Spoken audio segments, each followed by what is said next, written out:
melayani lebih sungguh, melayani lebih sungguh. Tuhan lebih dulu melayani kepadamu, melayani lebih sungguh.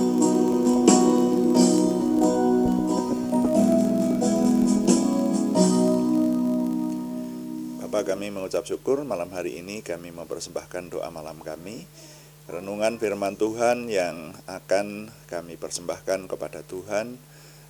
Kami menyerahkan Tuhan berkati, juga pujian penyembahan kami serta melayani Tuhan dengan doa, semuanya menjadikan nama Tuhan dimuliakan dan kami semua diberkati. Terima kasih Bapa, dalam nama Tuhan Yesus Kristus kami berdoa. Amin. Selamat malam Bapak Ibu Saudara sekalian yang sudah bersama dengan kita di sini dalam doa malam hari ini. Doa malam melalui online ini diadakan secara iman Kristiani dengan dasar keyakinan kepada Tuhan Yesus Kristus, Yeshua HaMasyiah, Juru Selamat dunia, Imam Besar Agung kami. Firman Tuhan yang didokumentasikan dalam kitab suci Perjanjian Lama serta Perjanjian Baru menjadi pegangan kami, menjadi pegangan kita sekalian. Saudara sekalian, doa malam ditujukan untuk menjawab pertanyaan dari saudara. Karena itu kalau ada pertanyaan dari teman-teman seiman yang bersifat kerohanian yang ingin kami menjawabnya, silahkan dikirimkan kepada kami, nanti akan kami coba jawab menjadi tema-tema dalam doa malam kita. Dan juga doa malam seringkali ditujukan juga untuk mencermati keadaan zaman, dicermati dari sisi firman Tuhan,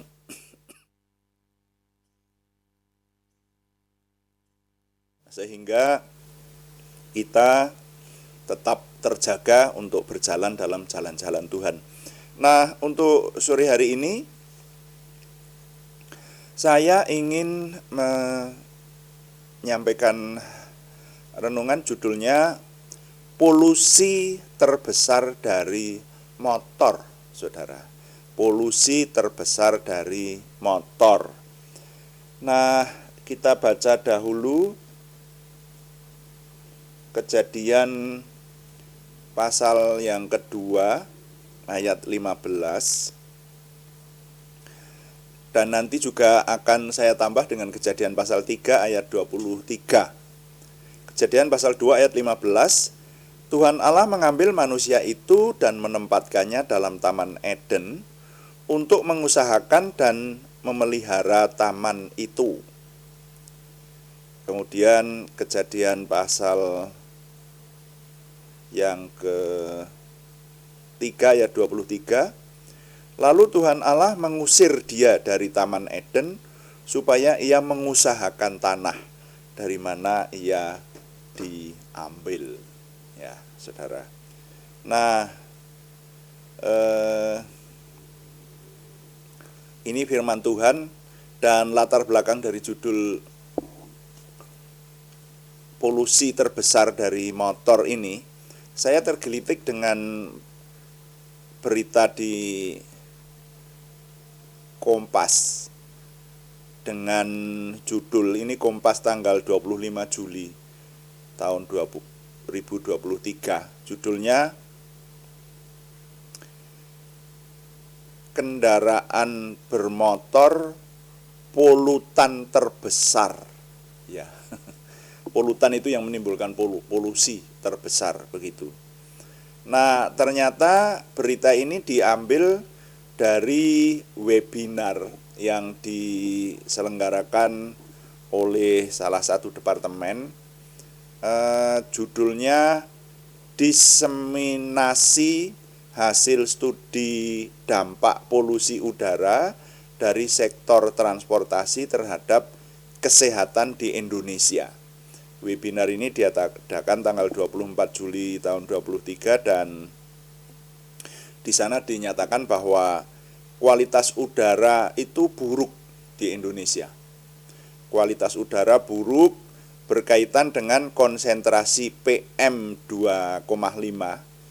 PM itu singkatan dari partikulat matter, ya. Jadi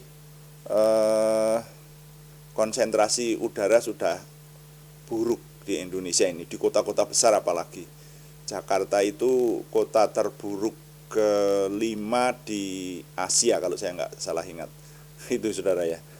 Nah, ini sebagian besar disumbang oleh sektor transportasi.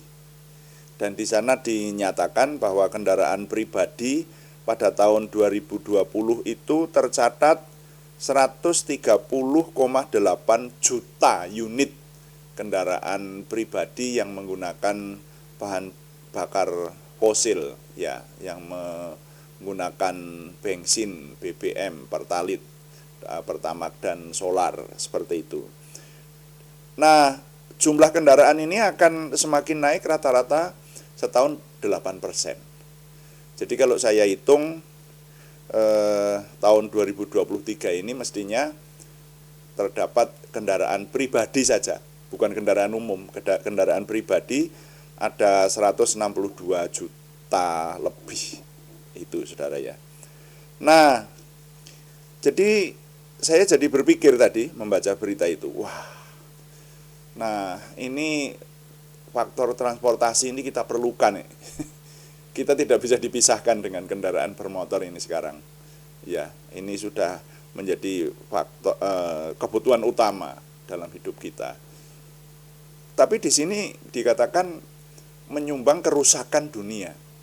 Nah, kemudian kita harus ingat dari sisi firman Tuhan di Kejadian pasal 2 ayat 15 tadi dikatakan bahwa manusia pertama itu diciptakan itu justru untuk mengusahakan bumi, mengusahakan dan memelihara.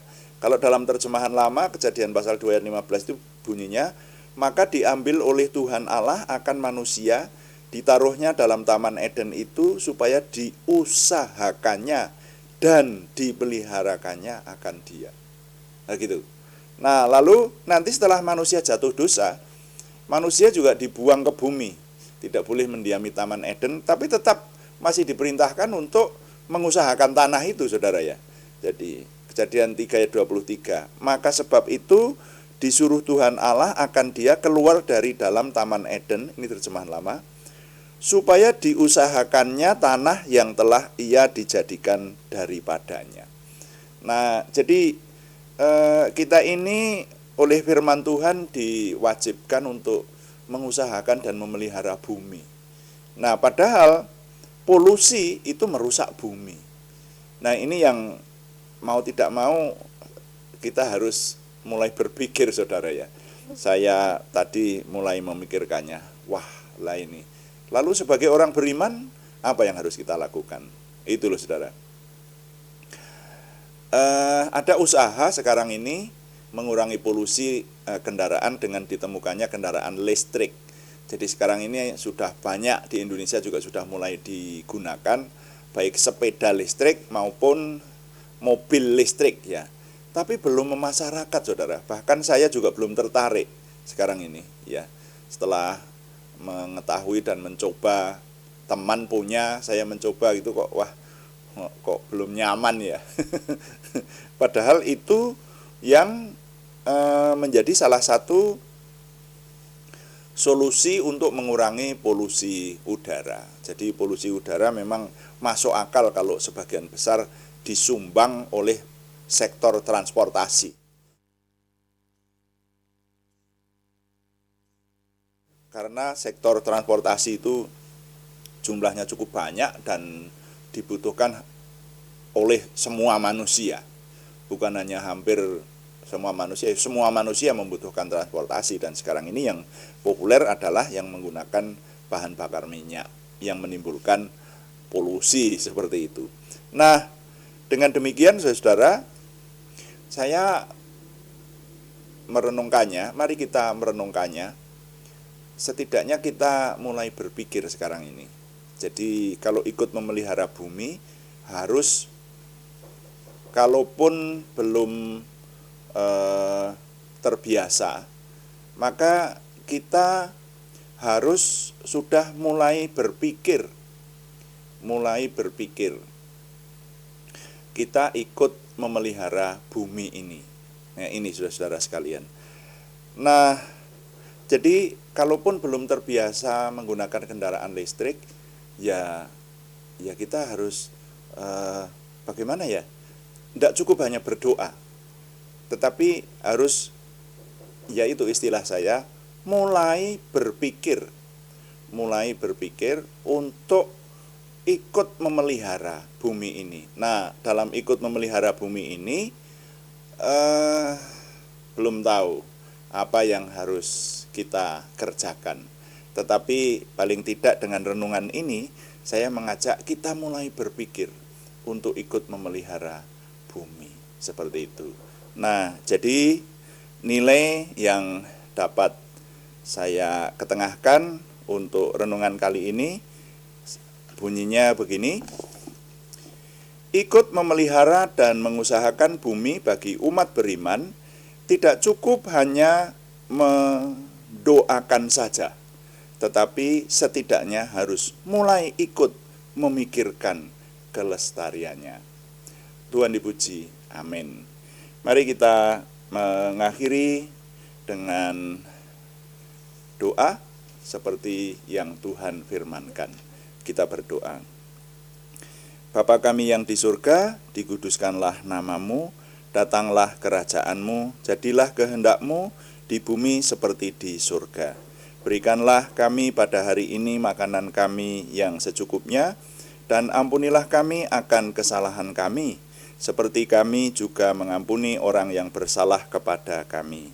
Dan janganlah membawa kami ke dalam pencobaan, tetapi lepaskanlah kami daripada yang jahat, karena Engkaulah yang empunya kerajaan dan kuasa dan kemuliaan sampai selama-lamanya.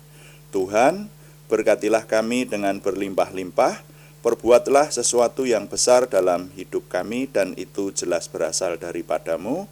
Tambahkanlah pengaruh dan kesempatan kami bagimu. Berikanlah kami suatu perasaan akan hadirat-Mu dan petunjuk-Mu senantiasa. Jagai dan lindungilah kami, supaya tidak jatuh dalam perangkap setan. Dalam nama Tuhan Yesus Kristus kami berdoa. Amin. Demikian Bapak Ibu Saudara sekalian, doa malam hari ini. Dan kami memberitahukan bahwa doa malam dilaksanakan setiap hari pada jam 6 atau jam 18 waktu Indonesia Barat. Juga ada doa pagi yang diadakan setiap hari juga, hari Senin sampai Sabtu pada setiap jam 5 pagi. Terima kasih kepada semua yang sudah mendukung.